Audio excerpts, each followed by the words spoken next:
When you look at the lot rents on different parks all across the country, you'll find that they are all over the place. Even within one market, you might find a park that's charging half of another park. Now, I don't necessarily think that's because one park is twice as nice. Usually, what you'll find is that the longer the current owner has the park, the less they're going to be charging for rent. So, in some cases, you might see someone who's owned the park for 20 or 30 years and they're charging a fraction of what they should be. And the reason this typically happens because the park owners take the opinion of, well, I'm not going to raise rents on the people there. I'll just raise rents and charge the market rate on anybody new who moves in. And people just eventually don't move out because it's the cheapest thing in town. And nobody moves in to prove the new market rate. Now, this seems on the surface like it's a really, really good deal for the tenants, but it's actually one of the worst things that can happen for them. Reason one is eventually they're paying way less than a realistic number for what they're renting, right? They're paying 200 a month when everybody else in the market is paying 600. And they're not used to paying what they should be. So if anything ever happens to that park or somebody else buys it, they're going to be charging the market rate. Nobody can afford to do what the current owner does. Now, the other hidden risk here is that that park might actually eventually be bought by somebody else because it's worth more as something else than it is as a mobile home park, right? Let's just say for simple math, charging 200 a month, that park is worth $1 million. But if they're charging the market rate of, let's say, 600, it'd be worth 3 million. Well, let's say eventually that property owner gets tired of it, or they get old, or they die and it goes to their kids who don't want it. The property is going to get sold. Now, the people selling it are going to have a decision to make. They can sell it to another mobile home park investor who's going to value it at $1 million because that's exactly what it produces. Or maybe there's a developer who's willing to pay him $2 million just because the land is in a really good spot.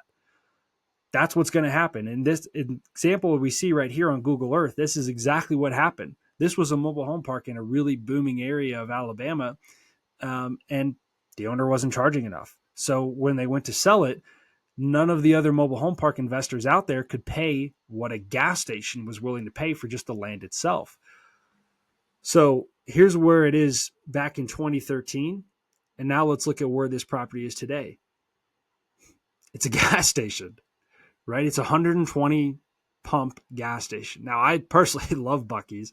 I think the brisket is awesome, but I don't love their brisket as much as those tenants liked having somewhere to live. And so this is why I get a lot of pushback from some people and sometimes saying, well, you shouldn't be charging more for affordable housing. The whole idea is that it's affordable.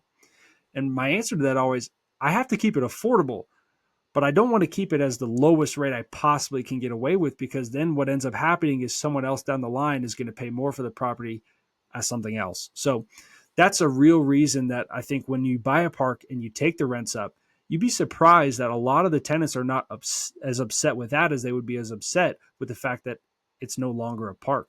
In this case, those tenants really didn't have a choice. After the closing, they just got a letter saying, hey, get your home out within 90 days. And a lot of those homes couldn't be moved, or the tenants didn't have the money on hand to move it. So the houses just got destroyed. Whereas if you take the rents up a little bit every single year, people have time to adapt. Or if it does get too expensive for them, they have time to come up with a plan where they can maybe sell the home or have a roommate or something else that they can afford to adapt. So I think that's a really, really important distinction to make when it comes to mobile home park investing. And if you own a mobile home park, yes, obviously the more you charge, the more you're going to profit, but it's also the right thing to do to make sure you charge as much as you can, because that will make sure that your property is worth as much as it can be, and the chances of it being bought by a developer are pretty non-existent.